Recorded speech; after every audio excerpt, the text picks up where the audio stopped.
Impurity को trap करने के लिए करते हैं। ठीक है, तो डिफरेंट टाइप ऑफ स्लैग हम लोग यूटिलाइजेशन करते हैं कि जो कि उस इम्प्यूरिटी को ट्रैप करता है और ट्रैप करने के बाद क्या करता है, उसको स्लैग के फॉर्म में चेंज कर लेता है। और वो स्लैग जो है उस मेटल से, मेटल जो उसमें मिक्स होता है, उस ओर में जो मेटल होता है उससे उसका कंसंट्रेशन डिफरेंट होने के कारण वो उसके ऊपर फ्लोट करते रहता है, और उस स्लैग को हम लोग डिफरेंट फिजिकल मेथड्स यूटिलाइज करते हैं और उसको वहां से सेपरेट कर लेते हैं। तो फ्लक्स भी दो तरह का होता है, एक एसिडिक फ्लक्स हो गया और एक हो गया बेसिक फ्लक्स। ये एसिडिक और बेसिक आपको चलता रहेगा। ठीक है, तो इन सब में जो है एसिडिक और बेसिक का मीन जो है वो मीडियम से है, एसिडिक मीडियम या फिर बेसिक मीडियम। उसके बाद जो थर्ड है वो है स्लैग। सर आवाज ठीक नहीं है, आ रही थी आपकी। स्लैग जो अभी आ रही है। Yes sir. हेलो, सभी को प्रॉब्लम हाँ हो रहा है आवाज के लिए? सर कट रहा है बीच बीच में थोड़ा थोड़ा। कट रहा है, ठीक है, थोड़ा स्लो करते हैं बोलना। तो तीसरा जो है स्लैग। तो स्लैग जो है वो सर मटेरियल हम कुछ फ्लक्स बता यूटिलाइज दीजिए एक करते बार। हैं, इम्प्यूरिटी को ट्रैप करने करता है, उससे वो क्या करता है, फ्लक्स में कन्वर्ट कर देता है। ठीक, तो ये तीन जो है मेनली हम लोग टर्म्स याद रखेंगे, मैट्रिक्स, फ्लक्स एंड स्लैग। ठीक है, उससे पहले हम लोग पढ़ा था ओर्स एंड मिनरल्स। तो मिनरल्स जो हो गया कि जो कंबाइंड फॉर्म में मेटल है, डिफरेंट इम्प्योरिटी, उसको हम लोग बोलते हैं मिनरल्स। ओर्स हो गया जो मिनरल्स हम लोग, जिस मिनरल से हम लोग प्रॉफिटेबली यानी इकोनॉमिकली और आसानी से मेटल को एक्सट्रैक्ट कर पाएंगे, वो कहलाता है हमारा ओर्स।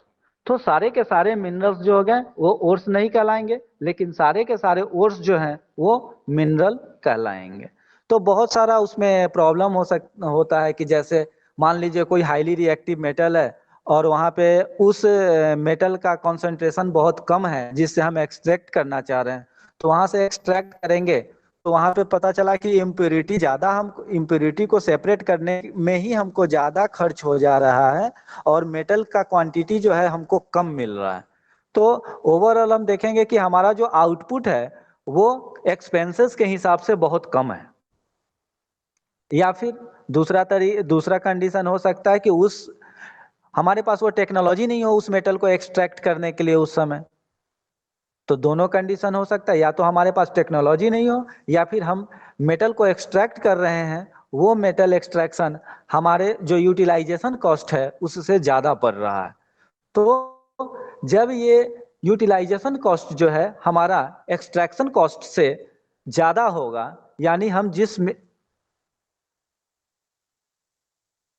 में वो हमारे लिए प्रॉफिटेबली वे में ओर्स से यानी मिनरल से सेपरेट कर पा रहे हैं, तो वो कहलाएगा ओर्स।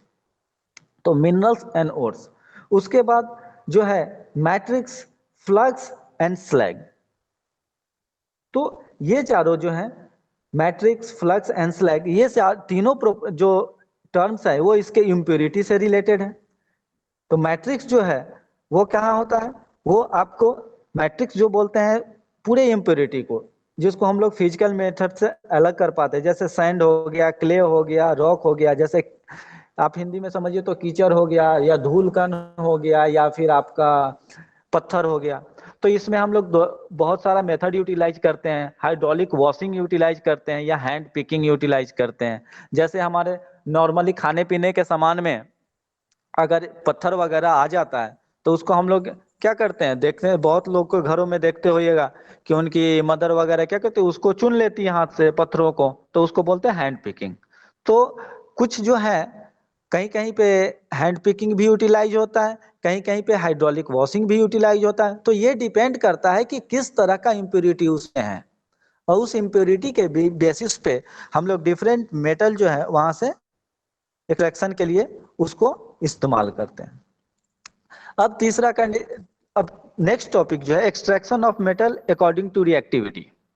अब जिस मेटल का रिएक्टिविटी जैसा होगा उस तरीके का मेथड हम लोग इस्तेमाल करते हैं। तो देखिए क्या होता है कि कोई मेटल अगर केमिकली कंबाइंड है किसी चीज से, तो उसको केमिकली कॉम्बिनेशन अगर कोई रिएक्शन फॉर्म में है तो उसको हमको क्या करना पड़ेगा, उस रिएक्शन को तोड़ने के पहले तो उस रिएक्शन से उसको हटाना पड़ेगा जो कंबाइंड मेटल है, और उसके बाद ही हम उस मेटल को प्राप्त कर सकते हैं।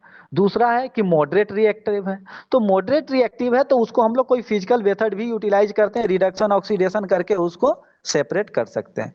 कुछ मेटल होते हैं कि जो कि बहुत कम रिएक्टिव होते हैं, या कहने का मतलब कि लेस रिएक्टिव होते हैं, तो वो नेटिव फॉर्म में भी हमको मिल सकते हैं। यानी उसमें बस केवल मैट्रिक्स वगैरह पाया जाएगा, यानी धूलकण, क्ले या सैंड, यही सब उसमें पाया जाएगा। बाकी उसमें कोई अदर आइटम जो है जो केमिकली कंबाइंड नहीं होगा। तो उस मेटल को हम लोग क्या कैसे प्राप्त कर सकते हैं, उसको बस केवल कुछ फिजिकल प्रोसेस है उसके मीडियम से हम लोग उसको फाइंड आउट कर सकते हैं, निकाल सकते हैं। तो इसके बेसिस पे तो क्या करते हैं, हाईली रिएक्टिव मेटल को हम लोग जनरली एक्सट्रैक्ट करने के लिए इलेक्ट्रोलाइसिस प्रोसेस का इस्तेमाल करते हैं। इलेक्ट्रोलाइसिस क्या है, जिसमें कि हम लोग उस मेटल का मोल्टेन स्टेज लेते हैं, यानी उस मेटल को मोल्ट, पहले तो जो हाईली रिएक्टिव मेटल है उसको मोल्ट, उसको जो भी कंसंट्रेशन और का बढ़ाने के लिए, जैसे वॉशिंग हो गया या फिर हैंड पिकिंग हो गया, इन सारे मेथड, लीचिंग हो गया, इन सारे मेथड्स का यूटिलाइजेशन करने के बाद उनको क्या करते हैं कि पहले मोल्टेन फॉर्म में चेंज करते हैं, यानी उनको पिघली हुई अवस्था में क्या करते हैं, कन्वर्ट कर लिया। पिघली हुई अवस्था में कन्वर्ट करने के बाद उसको इलेक्ट्रोलाइट की तरफ यूज करते हैं, और वहां पे हम लोग क्या करते हैं, उसे एक करंट, इलेक्ट्रिसिटी पास करवाते हैं, जिससे क्या होता है कि जो वो मेटल हाईली रिएक्टिव है तो वो कटायन और एनायन में कन्वर्ट हो जाएगा, रिएक्ट किए हुए है तो कैटायन और एनायन में कन्वर्ट होगा, तो रिस्पेक्टिवली वो कैटायन और एनायन पे जाके क्या करेगा, कैथोड और एनोड पे जाके डिपॉजिट हो जाता है। तो इस तरीके से हाईली जो रिएक्टिव मेटल है उनका हम लोग एक्सट्रैक्शन करते हैं। जितने भी एस ब्लॉक के एलिमेंट हैं वो सारे के सारे लगभग मेटल हैं, तो उनके एक्सट्रैक्शन में हम लोग इलेक्ट्रोलाइसिस प्रोसेस का ही इस्तेमाल करते हैं। एल्युमिनियम भी है एक डी ब्लॉक एलिमेंट, जिसका हम लोग इलेक्ट्रोलाइसिस मेथड के द्वारा ही क्या करते हैं, एक्सट्रैक्शन करते हैं। नेक्स्ट है आपका मॉडरेटली रिएक्टिव मेटल। तो मॉडरेटली रिएक्टिव मेटल का हम लोग जो एक्सट्रैक्शन करते हैं उसमें रिडक्शन प्रोसेस का इस्तेमाल करते हैं। उसमें हम लोग क्या करेंगे, उस मेटल को रिडक्शन करवाएंगे, ठीक है। तो रिडक्शन जो है वहां पे एक हमको चाहिए कोई ना कोई रिड्यूसिंग एजेंट। उस रिड्यूसिंग एजेंट के हेल्प से हम लोग क्या करते हैं, वहां से जो ऑक्साइड फॉर्म में, जो ऑक्साइड या फॉर्म में या सल्फेट फॉर्म में जो होता है मेटल, उसको हम लोग कन्वर्ट करते हैं पहले ऑक्साइड फॉर्म में। उस ऑक्साइड फॉर्म में कन्वर्ट करने के बाद कोक के माध्यम से या किसी और रिड्यूसिंग एजेंट के माध्यम से क्या करते हैं, उसको रिड्यूस करा देते हैं, जिसके कारण क्या होता है, जैसे मान लीजिए हमने कोक से रिड्यूसिंग कराया, तो Coke is a form of, is a type of carbon. तो कार्बन क्या करता है, ऑक्सीजन से रिएक्ट कर लेता है और कार्बन मोनोऑक्साइड या कार्बन डाइऑक्साइड के फॉर्म में वहां से निकल जाता है गैसियस फॉर्म में। और मेटल क्या होता है, मोल्टेन अवस्था में, मोल्टेन सिचुएशन में जो सेटल डाउन हो जाता है, वहां से हम लोग मेटल जो है प्राप्त कर लेते हैं। जैसे आयरन का हम लोग 10th में भी पढ़े होंगे कि आप लोग कि ब्लास्ट फर्नेस में कैसे उसको कोक और लाइम स्टोन के साथ मिक्स करके डाला जाता है। तो वहां पे लाइम स्टोन जो फ्लक्स बनाने का काम करता है, और जो कोक है वो क्या करता है, रिड्यूसिंग एजेंट का काम करता है। और बाकी जो है वहां पे जो ओर्स है, जो आयरन ऑक्साइड के फॉर्म में रहता है, उसको वहां से ऑक्सीजन कोक ट्रैप कर लेता है, पकड़ लेता है। ऑक्सीजन के प्रेजेंस में वो बर्न होकर कार्बन मोनोऑक्साइड और कार्बन डाइऑक्साइड के फॉर्म में चेंज हो जाता है, जो कि ब्लास्ट फर्नेस के ऊपरी हिस्से से, नोज से वो बाहर निकल जाता है। और मेटल और फ्लक्स जो है मोल्टेन सिचुएशन में क्या होता है, बॉस के एरिया में, नीचे के एरिया में सेटल डाउन हो जाता है। तो यहाँ पे क्या होता है, आयरन और फ्लक्स का दोनों का कॉन्सेंट्रेशन अलग अलग होता है। तो आयरन नीचे की तरफ बैठता है और फ्लक्स जो है वो एक लेयर के फॉर्म में ऊपर की तरफ, ऊपर मोल्टेन आयरन के ऊपर तैरते रहता है। तो वहां से हम लोग क्या करते हैं, एक पिन होल के माध्यम से फ्लक्स को सेपरेट कर लेते हैं और उसका हर्ट के एरिया से, नीचे वाले एरिया से, फर्नेस के, हम लोग मोल्टेन आयरन को वहां से सेपरेट करके अदर यूटिलाइजेशन के लिए सेंड कर देते हैं, भेज देते हैं। फर्दर प्यूरिफिकेशन के लिए भी उसको यूटिलाइज करते हैं। अगर हमको ब्रॉट आयरन बनाना है तो उसको प्यूरिफाई करना पड़ेगा। अगर हमको किसी कास्टिंग में करना है तो उसके रिक्वायरमेंट के हिसाब से हमको उसमें डिफरेंट एलिमेंट्स जो हैं, अदर एलिमेंट जैसे कार्बन हो गया या फिर जो भी अदर एलिमेंट हम लोग उसमें एलॉइंग वगैरह करना चाहते हैं, उसको उसमें पुट करते हैं और वहां से फिर वो रिक्वायर्ड कैटेगरी का, रिक्वायर्ड प्रॉपर्टी का मेटल हम लोग प्राप्त करते हैं। और जो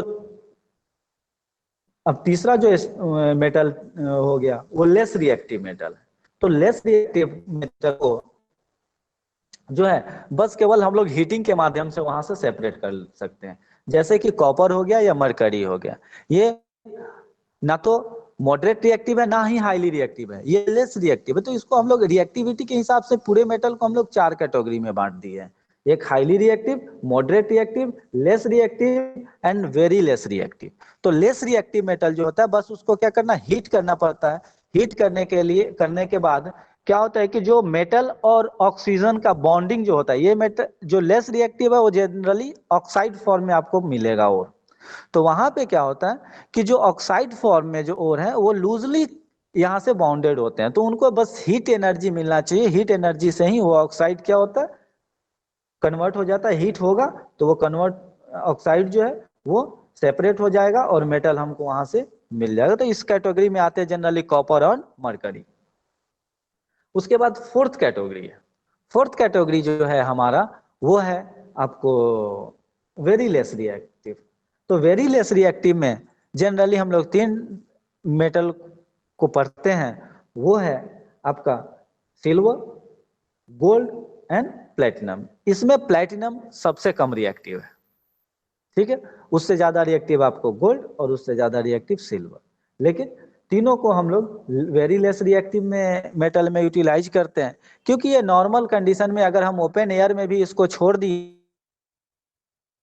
नहीं होता है। इसको ऑक्सीडाइज होने के लिए या ऑक्सीजन से रिएक्ट करने के लिए काफी टाइम या फिर सुटेबल कंडीशन, हीट वगैरह भी चाहिए होता है। तो इनको सेपरेट करने के लिए ये ज्यादातर नेटिव स्टेट में ही पाए जाते हैं। इसमें ज्यादातर जो इम्प्योरिटी होती है वो क्ले वगैरह यानी मैट्रिक्स होती हैं, जिसको आसानी से फिजिकल मेथड से हम लोग सेपरेट कर सकते हैं। तो ये मेटेलिक फॉर्म में पाए जाते हैं, तो इनको आसानी से जो है अलग किया जा सकता है। लेकिन इनका जो है जो एबंडेंस है नेचर में या अर्थ क्रस्ट में वो बहुत कम है, और इनको जो इनका माइनिंग कॉस्ट जो होता है वो ज्यादा पड़ जाता है, क्योंकि ज्यादातर ये जहां भी वो पाए जाते हैं बहुत डीप माइंस में पाए जाते हैं, और वहां से इनको से निकालना काफी टिपिकल होता है। इसलिए माइनिंग कॉस्ट ज्यादा हो जाता है और इसीलिए ये महंगे मिलते हैं। तो ये 3 टाइप का आपका क्या 4 टाइप में हम लोग कैटेगराइज किए आपको, किसको, ओर्स को। तो एक हो गया हाईली रिएक्टिव, वो जो मेटल कैटेगरी हो गया वो highly reactive, moderate reactive, less reactive and very less reactive. अब देखिए इसमें माइनिंग के लिए सबसे पहला तो हम लोग माइनिंग करेंगे पहले ओर्स का। तो माइन भी जनरली तो आपको 2 टाइप के होते हैं, एक ओपन पिट माइंस और एक डीप पिट माइंस।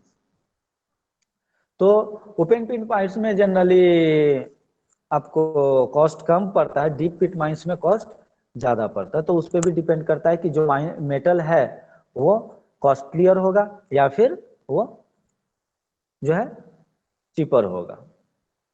क्योंकि किसी भी इक्विपमेंट का, किसी भी मेटल का यूटिलाइजेशन उसके कॉस्ट पे भी डिपेंड करता है। कॉस्ट मेटल का प्रॉपर्टी तो है ही, प्रॉपर्टी प्लस कॉस्ट। अगर हमको मान लीजिए कोई बहुत अच्छा प्रोडक्ट है या फिर कोई बहुत अच्छा सेलफोन है, ठीक है, जैसे आईफोन भी आता है, सैमसंग का भी आता है, अदर चाइनीज ब्रांड भी हैं, तो इन सबों में हम लोग क्या करते हैं कि अपने रिक्वायरमेंट के हिसाब से और उनके इकोनॉमिकल यानी उनके पॉकेट के हिसाब से हम लोग डिसाइड करते हैं कि किस मेटल, किस मोबाइल या किस इक्विपमेंट का हम लोग यूटिलाइजेशन करेंगे या किसका यूटिलाइजेशन हमको करना चाहिए, तो हमारा पॉकेट जिसको अलाउ करेगा और हमारा काम भी उससे हो जाए। अगर मान लीजिए हमको ऑनलाइन क्लास करना है और उसके लिए हम लोग बेसिक फोन से नहीं यूटिलाइज कर सकते, तो उसके लिए हमको स्मार्टफोन चाहिए।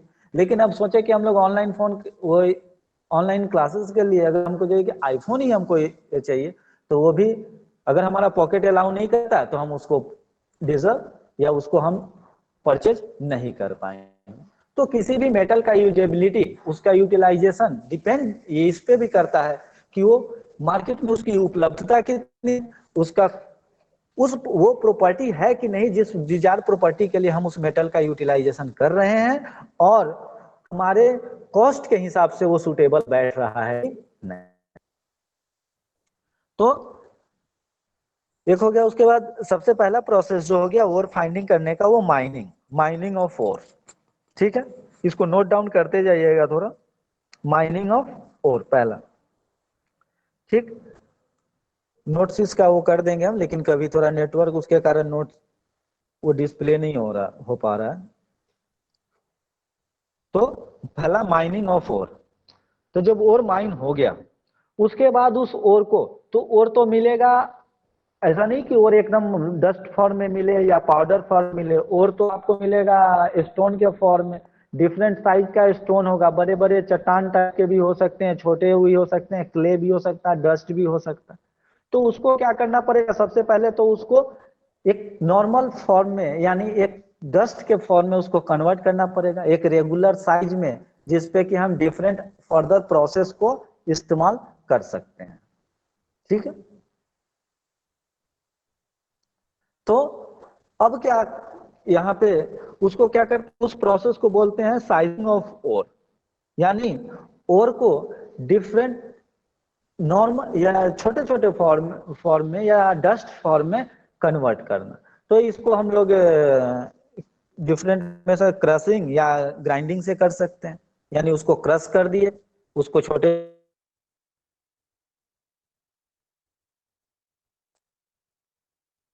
साइक जैसे गन्ना पीसने वाले देखे हो ना, कि उस सर तरह का आपका मशीन पूरा है, आवाज उसमें कट दो। गया, कुछ समझ में नहीं आया ये। हेलो, क्या हुआ?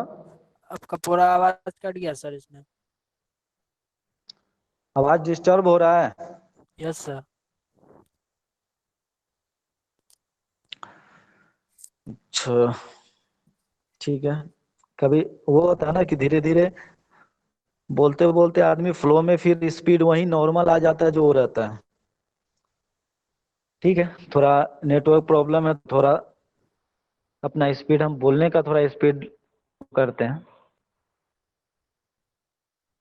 तो यहाँ पे देखिए साइजिंग ऑफ ओर, तो साइजिंग ऑफ ओर करने के साइजिंग ऑफ ओर को एक साइज में कन्वर्ट करने के लिए हम जनरली क्रशिंग, ग्राइंडिंग और पल्वेराइजेशन 3 मेथड्स यूटिलाइज करते हैं।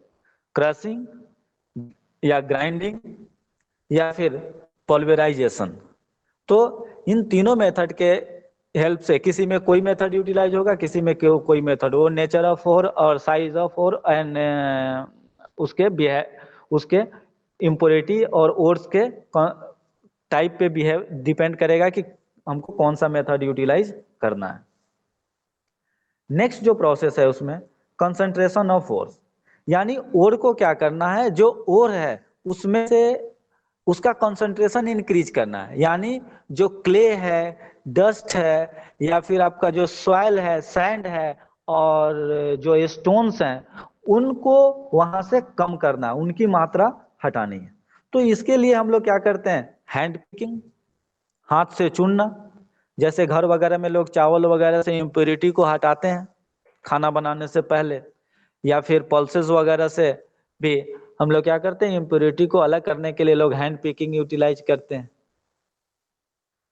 तो अब पहले ये ज्यादा होता था, आजकल पहले ही से यू किया कराया मिलता है पैकेट वगैरह में कि डायरेक्ट आप परचेज कीजिए और उसको क्या कर देते हैं डायरेक्ट। चलिए तो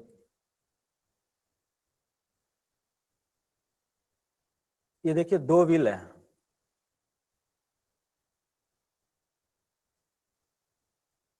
ये मान लीजिए एक मैग्नेटिक व्हील है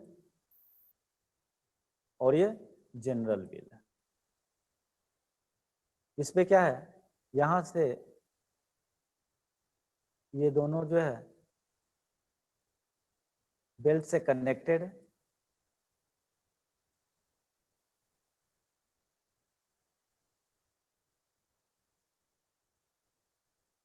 ठीक।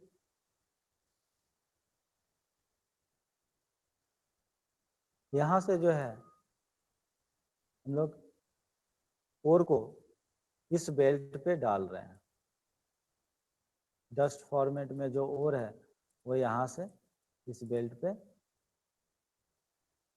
आ रहा है।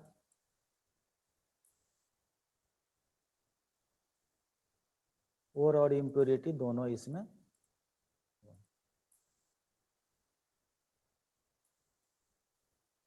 तो जो अब ये इस बेल्ट के माध्यम से आगे बढ़ते चला जाएगा।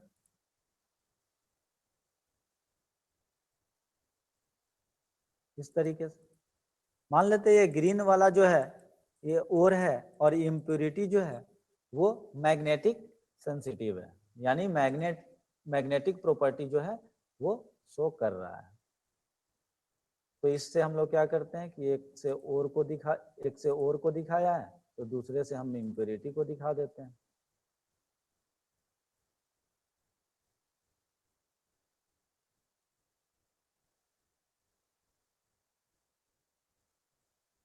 चलिए इससे ये जो रेड कलर का है ये मान लीजिए इम्प्योरिटी है और ये जो है मैग्नेटिक प्रॉपर्टी को शो कर रहा है। तो इम्प्योरिटी कम ही होगा, ज्यादा नहीं होगा ओर के रेस्पेक्ट में।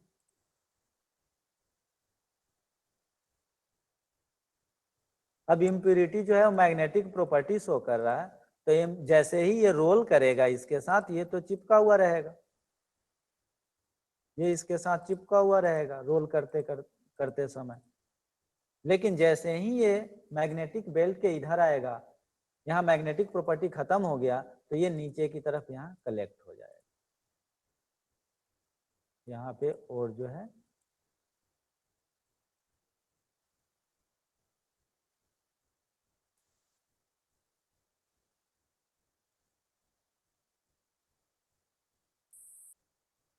इम्प्योरिटी जो है मैग्नेटिक बेल्ट के कारण यहाँ पे मैग्नेटिक इम्प्योरिटी जितनी जो भी मैग्नेट की तरफ अट्रैक्ट होगा, या और मैग्नेट की तरफ अट्रैक्ट हो या फिर इम्प्योरिटी जो है वो मैग्नेट की तरफ अट्रैक्ट हो। तो दूसरा जो है जो और है जो यहाँ पे हमने ग्रीन कलर से दिखाया है, तो वो क्या होगा,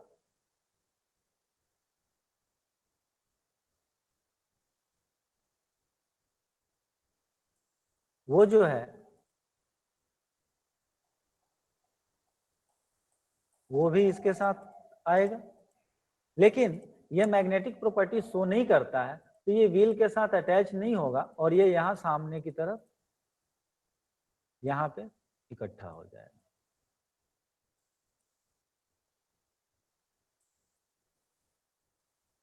ठीक है, ये इस फॉर्म में यहाँ पे इकट्ठा होते चला जाएगा। तो यहाँ पे क्या हो गया, यहाँ पे हमको इम्प्योरिटी मिल गया और यहाँ पे आपको ओर मिल गया।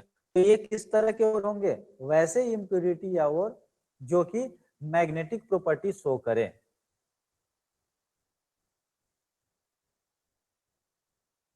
मैग्नेटिक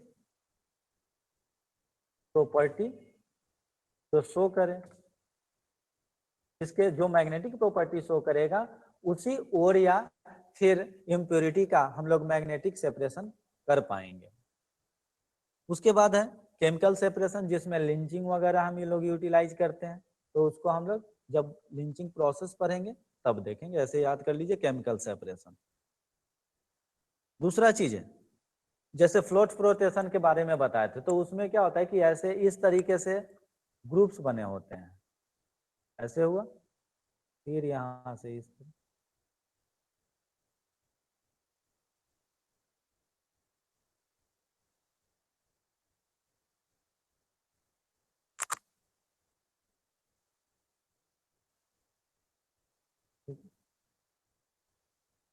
अब क्या होगा, यहाँ पे जो ओर है, जो डस्टेड फॉर्म है यहाँ पे है, ठीक है। अब यहाँ पे हाई प्रेशर से वाटर डाला जाता है, तो जो वाटर है क्या करेगा, इसके साथ डिसॉल्व होगा, जो घुलने वाला चीज होगा इसमें, और यहाँ से ये इस फॉर्म में आगे की तरफ बढ़ने लगेगा। तो जो हमारा ओर है उसका जो है डेंसिटी ज्यादा होने के कारण ग्रेविटेशनल पुल जो है उस पर ज्यादा पड़ेगा, तो वो ओर जो है इस ग्रुप्स वगैरह में सेटल होते जाएगा।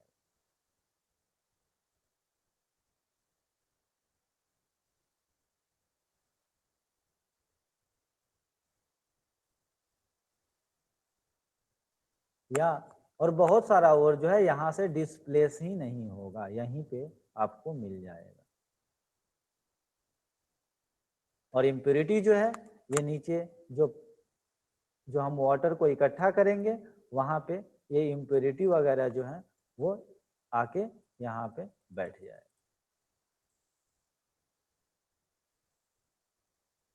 तो ये कौन सा मेथड, ऊपर वाला मैग्नेटिक सेपरेशन और नीचे वाला जो है ये ग्रेविटी सेपरेशन।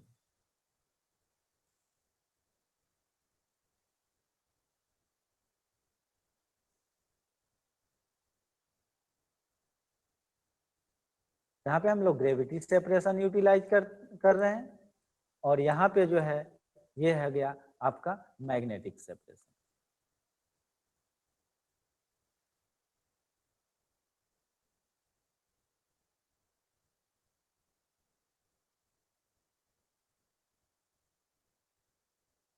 तो मैग्नेटिक सेपरेशन में हम दो व्हील लेते हैं, एक मैग्नेटिक व्हील होता है और एक जनरल व्हील होता है, और वहां पे वो बेल्ट के थ्रू एक दूसरे से कनेक्टेड होते हैं। वहां पे क्रस्ट ओर को हम लोग बेल्ट पे डालते हैं, तो मैग्नेट अट्रैक्शन के कारण जो भी आइदर इम्प्योरिटी या ओर जो भी उस मैग्नेट के तरफ अट्रैक्ट होता है वो आगे जाके वहां पे नीचे की तरफ गिरेगा, और जो मैग्नेट की तरफ अट्रैक्ट नहीं होता वो वहीं पे ग्रेविटेशनल पुल के कारण गिर जाएगा। ग्रेविटी सेपरेशन में क्या होता है, यहाँ पे होगा कि चूंकि मैक्सिमम जो है ओर्स जो है वो जनरली आपके इम्प्योरिटी से हेवी होते हैं। जो भी मेटल है, मेटल जो है ज्यादातर इम्प्योरिटी से हेवी होता है, इसलिए उसका डेंसिटी जो है, उसका जो है जो ग्रेविटेशनल पुल है वो ज्यादा होगा। तो जब भी हम उसको पानी वगैरह के साथ उसको पानी के हेवी प्रेशर से उसको करेंगे, फ्लोट कराएंगे, उस पर प्रेशराइज पानी का हेवी प्रेशर उस पर डालेंगे, तो जो इम्प्योरिटी डिजोल्व होने वाला है वो डिजोल्व हो गए आगे वाटर के साथ आगे बढ़ जाएगा, और जो ग्रुप्स हैं उसमें हमारे ओर्स या फिर जो हेवी वो है वो उसमें क्या हो जाएंगे, सेपरेट हो जाएंगे। हैंड पिकिंग जनरली आसान तरीका है, हैंड पिकिंग आप जानते ही हैं। उसके बाद है ऑक्साइड फॉर्मेशन। अब हमारा जो ओर है, ओर जो है डिफरेंट फॉर्म में मिलता है, वो सल्फाइड के फॉर्म में भी होता है, कार्बोनेट के फॉर्म में भी होता है। तो अब हम क्या करेंगे, उसको ऑक्साइड फॉर्म में चेंज करना चाहेंगे। तो ऑक्साइड फॉर्म में चेंज करने के लिए हमारे पास दो मेथड है, एक कैल्सिनेशन और दूसरा रोस्टिंग। तो नेक्स्ट जो है मेटलर्जी, उसमें जो नेक्स्ट स्टेप आएगा वो ऑक्साइड फॉर्मेशन। ऑक्साइड फॉर्मेशन में हम टू मेथड यूटिलाइज करते हैं, एक है आपका ऑक्सीडेशन, एक है रोस्टिंग।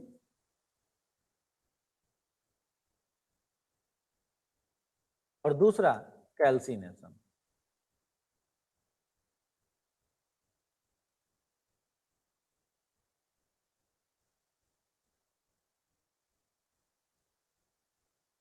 ठीक है। तो ऑक्साइड फॉर्मेशन क्यों करते हैं, कोई बताएंगे?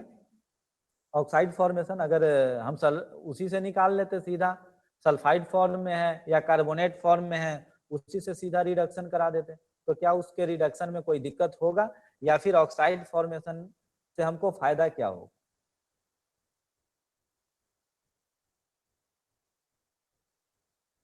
बोलिए।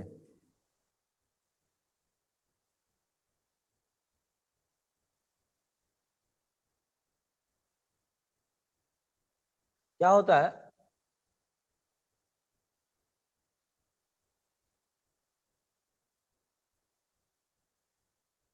क्या होता है कि ऑक्साइड फॉर्मेशन जो है, सभी मेटल का जो जितने भी मेटल एक्सट्रैक्ट हम लोग करते हैं, उनके ऑक्साइड को रिड्यूस करने में के लिए जो है आसानी होती है, उनके डिफरेंट जो कंबाइंड कंपाउंड है, जैसे नाइट्राइट हो गया या सल्फाइड हो गया या फिर कार्बोनेट हो गया, उस फॉर्म से रिडक्शन कराने में। तो हम लोग क्या करते हैं, इसीलिए कि ऑक्साइड फॉर्म में उसको कन्वर्ट करा देंगे, तो वहां से हम उसको आसानी से रिड्यूस कराकर वहां से ऑक्सीजन को हटा देंगे और वहां पे हमारा मेटल जो है सेपरेट हो जाएगा। तो यहाँ पे दो प्रोसेस हम लोग यूटिलाइज करते हैं, रोस्टिंग एंड कैल्सिनेशन। तो इन दोनों प्रोसेस में प्रोसेस सेम ही है, दोनों को हम हीटिंग ही करते हैं, लेकिन एक में क्या करते हैं कि एब्सेंस ऑफ एयर या फिर लिमिटेड सप्लाई ऑफ एयर। तो कैल्सिनेशन में हम लोग क्या करते हैं कि absence of air, in absence of air या लिमिटेड सप्लाई ऑफ एयर,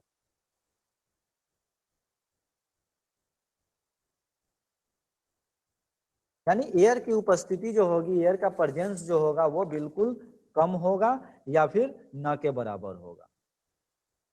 तो इसमें क्या होगा,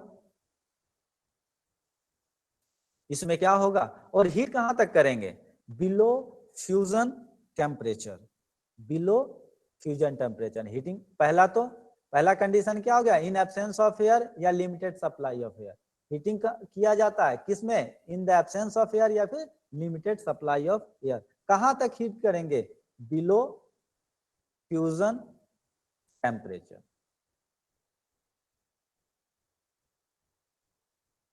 फ्यूजन टेम्परेचर कहने का मतलब वह टेम्परेचर जहां पे मेटल मेल्टिंग करना स्टार्ट कर जाता है या फिर मेल्ट करना मेल्ट हो जाता है।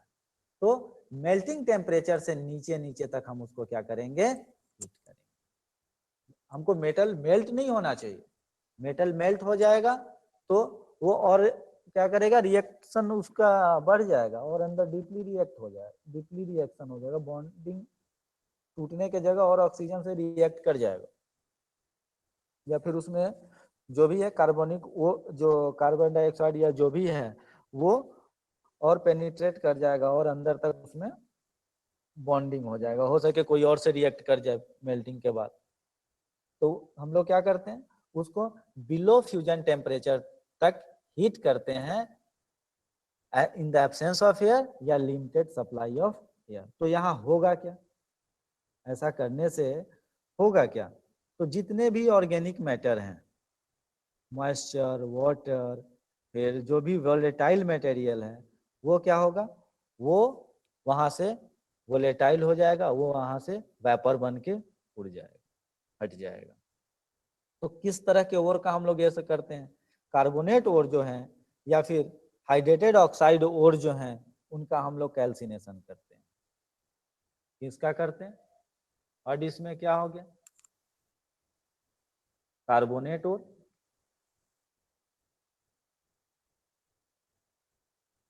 या हाइड्रेटेड ऑक्साइड ओर। इसमें क्या होगा, कार्बोनेट ओर में जो है, कार्बोनेट जो है CO2 में कन्वर्ट हो जाता है, CO2 बन के क्या हो जाएगा, गैसियस फॉर्म में वहां से हट जाएगा, वोलेटाइल हो जाएगा, निकल जाएगा और यहाँ से वाटर वेपर बन के निकल जाएगा।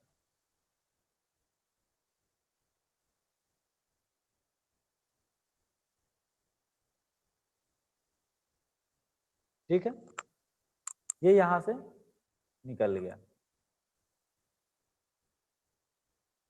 तो CO2 निकलने के बाद, वाटर वेपर निकलने के बाद बस केवल जो और है हमारा जो वो ऑक्साइड फॉर्म में बच गया, और उस ऑक्साइड को अब हम फर्दर क्या करेंगे, रिडक्शन ऑफ ओर।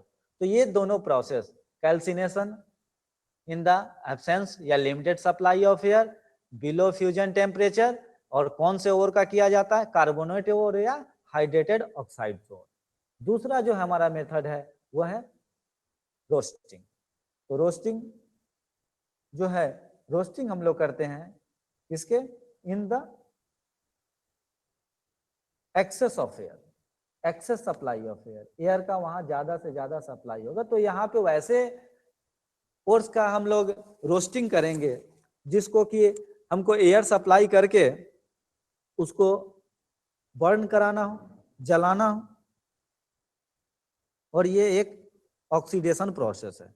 तो पहला जो हमारा था कैल्सिनेशन, वो एक डिकम्पोजिशन प्रोसेस था जिसको हम लोग हीट देके कार्बोनेट को डिकम्पोज कर देते हैं carbon dioxide water vapour, hydrated oxide को। तो यहाँ पे इसको बोलते हैं डिकम्पोजिशन प्रोसेस। यहाँ पे एक और चीज लिख लीजिए या फिर इसका स्नैप ले लीजिए, इसको हम लोग बोलते हैं डिकम्पोजिशन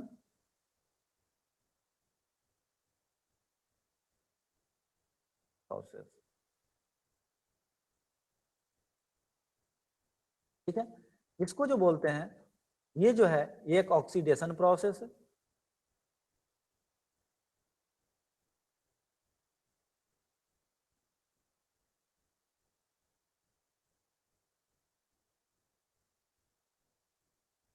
एक ऑक्सीडेशन प्रोसेस है। और ये तो यहाँ क्या करते हैं, फर्स्ट पॉइंट तो इसका वही हो गया कि roasting is performed in presence of oxygen या in excess supply of oxygen. जितना ज्यादा से ज्यादा ऑक्सीजन का सप्लाई हम कर सकते हैं उतना हम इसमें ऑक्सीडेशन जो है या फिर रोस्टिंग जो है करते हैं। कहाँ करते हैं, दोनों के लिए ये सही है। कितने टेम्परेचर तक करेंगे, फ्यूजन टेम्परेचर के नीचे नीचे। तो दूसरा पॉइंट वही होगा। पहला पॉइंट जो है आपका एक्सेस सप्लाई ऑफ एयर, दूसरा पॉइंट हो गया बिलो फ्यूजन टेम्परेचर,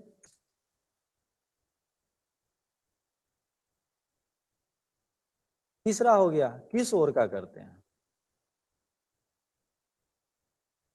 तीसरा हो गया इसमें जनरली सल्फाइड ओर आता है।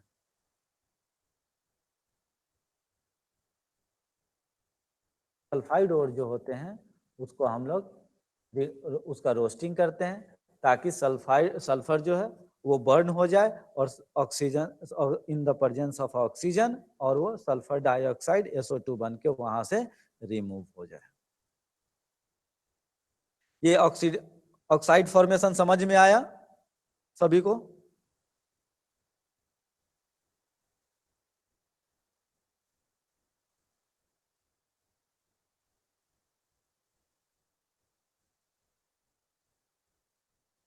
बोलो धनीराम।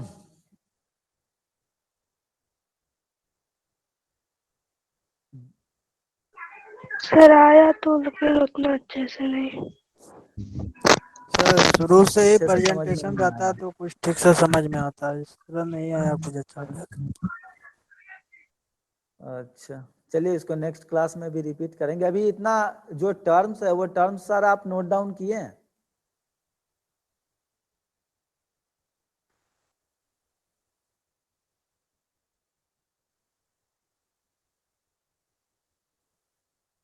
टर्म्स नोट डाउन किए हैं ना? हाँ सर किए हैं, थोड़ा बहुत छूट भी गया है। ठीक है, तो देखिए ओर्स को हम लोग सबसे पहला चीज जो था हम लोग माइनिंग किए। ओर्स को खदान से निकाले, खदान से निकाल लिए। अब खदान से जो निकाले वो तो ओर्स वो तो एक तरह से समझिए कि मिट्टी की तरह रहता है, पूरा चट्टान की तरह, पत्थर की तरह। तो उसको क्या करते हैं कि हम लोग क्रशिंग करते हैं, यानी उसको पीस देते हैं, ठीक है, उसको ग्राइंडिंग कर देते हैं, क्रशिंग करते हैं, उसको पीस दिए, बारीक कणों में बदल दिए। सेकेंड स्टेप हो गया कि सबसे पहले तो ओर्स को हम लोग माइन करेंगे, खदान से निकालेंगे। खदान से निकाले, जैसे कोयला को भी क्या करते हैं, कोयला भी यूटिलाइजेशन करने से पहले हम लोग उसको पहले खदान से खोद के निकालते हैं।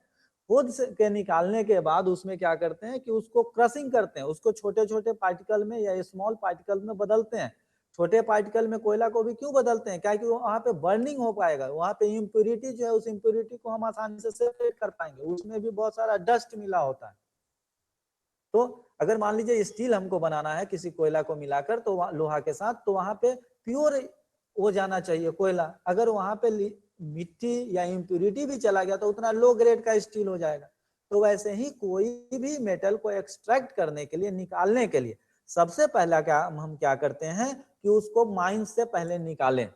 माइन से निकालने के बाद तो वो डिफरेंट साइज के चट्टान में होगा, पत्थर साइज का होगा, अलग अलग साइज, क्योंकि जिस भी चीज से हम उसको माइनिंग करेंगे वहां पे क्रशिंग तो हम लोग कर नहीं रहे, वहां पे सीधा खोद रहे हैं और डाल रहे हैं। जैसे मान लीजिए आप कोई भी चीज माइंस करते हैं, मिट्टी ही खोदते हैं, तो मिट्टी अगर खोदते हैं, जेसीबी से लगाया, जेसीबी अपने साइज के हिसाब से काट दिया और उसको डाल दिया।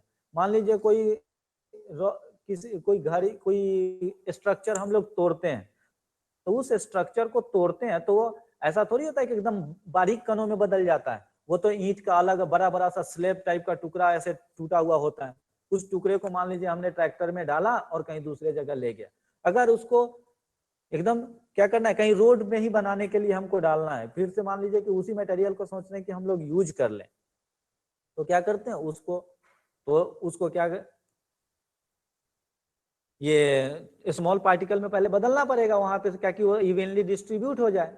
जैसे आप लोग ने देखा होगा, क्रशिंग मिल्स देखे होंगे, अगर जो भी झारखंड वगैरह एरिया के हैं, या फिर जहाँ पे भी जो पहाड़ी इलाका है जहाँ पे स्टोन्स वगैरह हाँ बनने सर, का काम पत्थर होता है, सबका तो देखे हैं, वहां पे पत्थर सबका।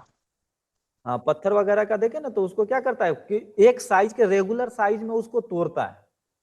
Yes sir. चट्टान से जब उसको तोड़ता है तो बड़े बड़े साइज का होता है वो चट्टान, तो उसको क्या करता है, एक फिक्स रेगुलर साइज का, उस साइज में उसको छोटे छोटे साइज में तोड़ता है, ताकि वो जहां भी यूटिलाइजेशन हो, घर ढालने में, रोड ढालने में, या फिर कोई पुल बनाने में, तो वो क्या होगा, सीमेंट और रेता के साथ प्रॉपर मिक्स हो जाए। तो उसी तरह जो माइंस से जो मिलता है वो, तो वो बड़े बड़े चट्टान के फॉर्म में होता है। उसको क्या करना पड़ता है, उसको बोलते हैं साइजिंग ऑफ ओर को, या तो उसको पीसना पड़ेगा, ग्राइंड करना पड़ेगा, क्रश करना पड़ेगा, या पल्वराइजेशन, उसको एक प्रोसेस होता है वो करना पड़ेगा। तो उसमें हम लोग क्या करते हैं, उस ओर को एक फिक्स साइज में, यानी छोटे छोटे आकार के टुकड़े में बदल देते हैं। जब ओर को हम लोग छोटे छोटे आकार के टुकड़े में बदल दिया, उसके बाद हम लोग क्या करते हैं कि अब वहां पे क्या है, हमने तो वहां पे बस केवल ओट्स को उठाया है, उसमें बहुत सारा इम्प्यूरिटी मिला हुआ है, उस इम्प्यूरिटी को हमको हटाना होगा।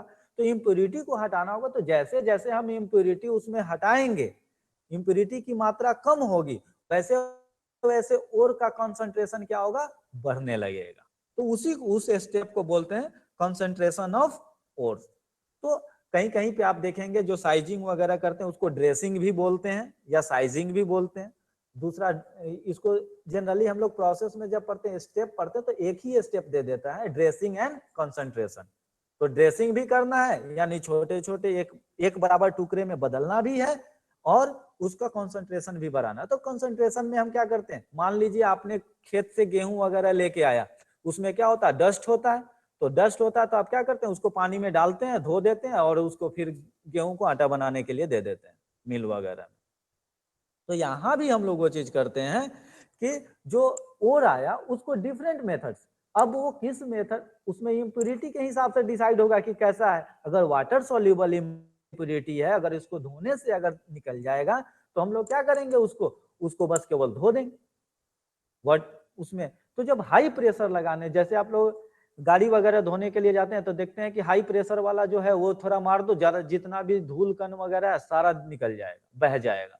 तो वैसे ही हाई प्रेशर उससे पाइप लगा हुआ होता है, उसमें उस पाइपलाइन में छोटा छोटा छेद होता है, उससे क्या होता है बिल्कुल हाई प्रेशर में वहां से फुहारा जो है वो उस ओर पे गिरेगा, और जो ओर सॉल्युबल होने वाला है उसमें इम्प्योरिटी, वो इम्प्योरिटी उस वाटर के साथ सॉल्युबल होकर या बह के हल्का जो होगा वो भी बह के वो वहां से बाहर निकल जाएगा। तो ओर का कंसंट्रेशन क्या होगा, मात्रा ओर का बढ़ गया। जब ये हम लोग कर लिए, कंसंट्रेशन ऑफ ओर वहां से निकाल लिए, कंसंट्रेशन ओर का कंसंट्रेशन स्टेप पार कर लिए, तो अब क्या है कि ओर को हमने धोया है, ओर को हमने पानी के से धोया भी है या मैग्नेटिक बेल्ट से धोया है, साफ किया है, या फिर फ्लोट फ्लोटेशन किया, तो उसमें मॉइस्चर भी आ जाता है। उस मॉइस्चर को ऐसे ही हम लोग को क्या करना है, हटाना भी है, पहला चीज। दूसरा है कि जैसे कार्बोनेट ओर है, वहां पे क्या होगा, मेटल के साथ CO3 कंबाइंड उसमें होगा, उस CO3 को डिकम्पोज करना होगा, यानी जब हम हीट करेंगे तो वो क्या करेगा, CO2 जो है, CO3 जो टूट के CO2 और प्लस मेटल ऑक्साइड में बदल जाएगा, और वो CO2 वहां से वेपर के फॉर्म में या गैसियस फॉर्म में वहां से निकल जाएगा। तो कार्बोनेट और हाइड्रोक्साइड ओर जो होगा उसको हम लोग क्या करेंगे, वहां पे हम लोग ऑक्सीजन नहीं देते हैं ज्यादा, क्योंकि वहां बर्निंग नहीं कराना है, वहां उसको ऑक्सीजन से रिएक्ट नहीं कराना है, जो ऑक्सीजन और कार्बन है उसको वहां से सेपरेट कर देना है, इसलिए हम वहां पे लिमिटेड सप्लाई ऑफ ऑक्सीजन रखते हैं कैल्सिनेशन में। तो कार्बन और कैल्सिनेशन, जहां पे कार्बन होगा, कार्बोनेट होगा, वहां पे हम लोग कैल्सिनेशन करते हैं, यानी उसको क्या है, ऑक्सीजन की जरूरत नहीं है बर्निंग के लिए, वहां पे ऐसे ही हम कम सप्लाई देंगे ऑक्सीजन का, वो कार्बोनेट कार्बन डाइऑक्साइड में कन्वर्ट हो जाएगा और वहां से गैसेस फॉर्म में निकल जाएगा। दूसरा उसके बाद है रोस्टिंग। रोस्टिंग में हम लोग क्या करते हैं, वहां पे सल्फाइड है, सल्फाइड को जलाने के बाद ही निकलेगा, तो वहां पे हम लोग ऑक्सीजन का सप्लाई देते हैं और हीट करते हैं। तो सल्फाइड का, सल्फर का जो बर्निंग जो है, जहां पे वो बर्न होता है टेम्परेचर वो और से वो मेटल से कम है, तो वो क्या होगा, वो वहां पे बर्न हो जाएगा और उसको फिर हम लोग सल्फर डाइऑक्साइड के फॉर्म में बन के वहां से गैसियस फॉर्म में निकल जाएगा और वहां पे रह जाएगा केवल ऑक्सीजन ऑक्साइड फॉर्म में और फिर उसको हम रिडक्शन के लिए आगे ले जाएंगे। तो रिडक्शन के लिए भी अलग अलग प्रोसेस हम लोग यूटिलाइज करते हैं अलग अलग ओर के लिए, तो वो सारा चीज हम लोग नेक्स्ट क्लास में देखेंगे। तो इतना चीज आपके दिमाग में मोटे तौर पे आया या नहीं? Yes sir. ठीक है, इसको एक बार देखिएगा 10th के बुक से, सारा प्रोसेस है जो भी है, और आगे जो भी है इसका नोट्स हम सेंड करने का कोशिश करेंगे जल्दी से जल्दी।